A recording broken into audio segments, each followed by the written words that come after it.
Hey everybody, Dan here with Pain Free You. Today I wanted to talk about this, a question I get all the time. Dan, what should I do? Should I push through my symptoms? This goes for people with pain as well as fatigue, as well as other things. But fatigue and pain are the two areas where I hear this the most. So I'm going to get into that in a minute, but I am just going to enjoy. The sun is out. I'm hanging in the shade. But look at the blue skies up there. Gorgeous. Beautiful out. It's cool. It's in the 40s. But it's beautiful.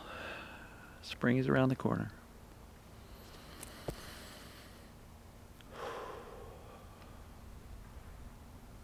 All right, so should I push through my pain or my fatigue?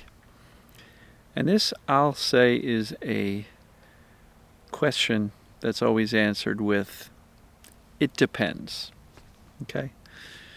And I'm sure you're going, come on, Dan, give me an answer, not it depends. What does it depend on?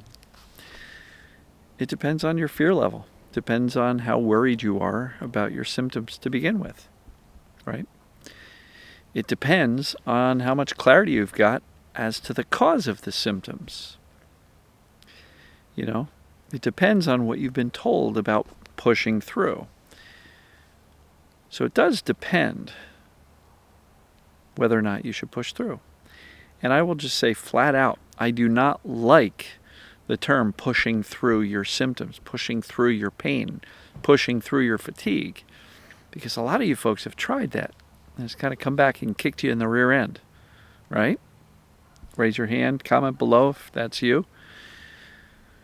You know, a lot of people have said, oh, I tried to push through and that's what caused my chronic fatigue syndrome.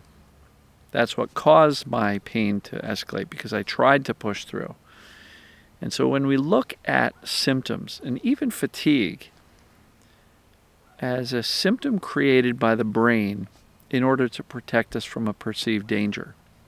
So at a certain point in time, I think fatigue is often, sometimes there's normal fatigue, the end of the busy day, whatever, I'm tired. That's tired. I think when you've got persistent fatigue, that can often be the brain saying, life is too intense, rest.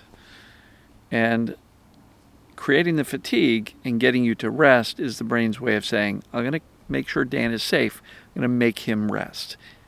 Energy resources drop. We can't really function too well when in these deep levels of fatigue.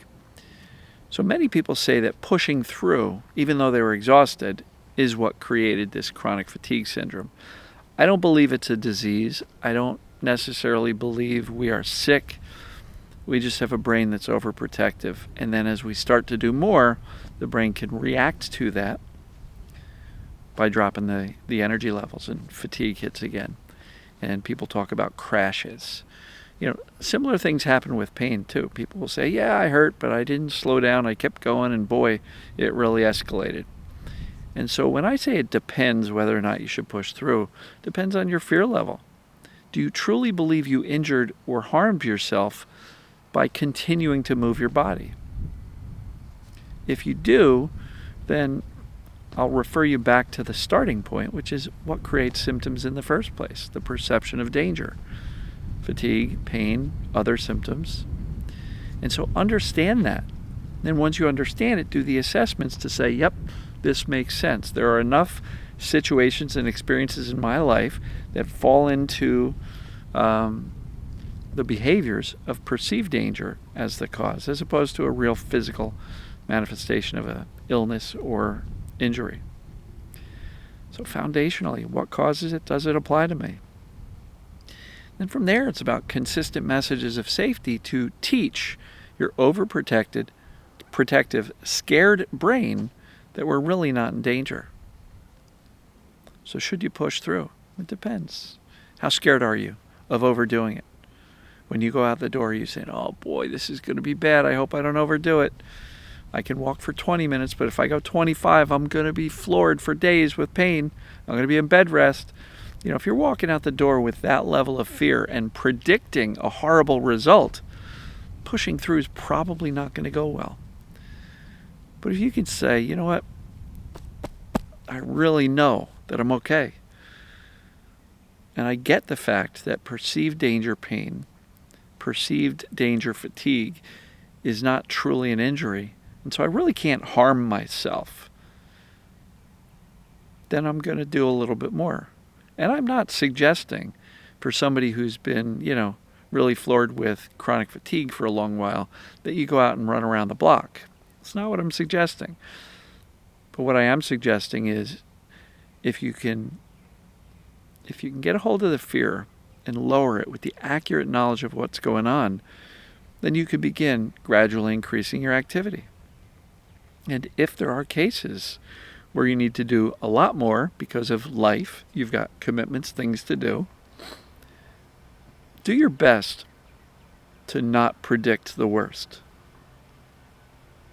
Start to predict a good outcome, a solid outcome.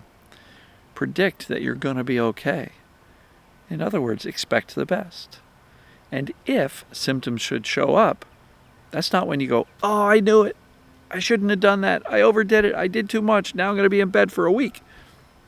Instead of responding that way to any uptick in symptoms, respond calmly and say, hey, brain, no reason to panic. I know I did more, but I didn't harm myself. Clarity. Don't panic. Panic never helps people get better faster. It only delays the results and increases the intensity of symptoms. So if you're doing more gradually, or you've got a commitment where you've got to do a lot more and symptoms show up, don't predict that you're going to be floored for a week. Don't predict the worst. Don't predict that this is going to be horrible. Don't chastise yourself for doing too much and I should have stayed home, I should have stayed in bed, because all that judgment and self-critical thinking does is confirm the brain's perception that you did something dangerous. See how this works?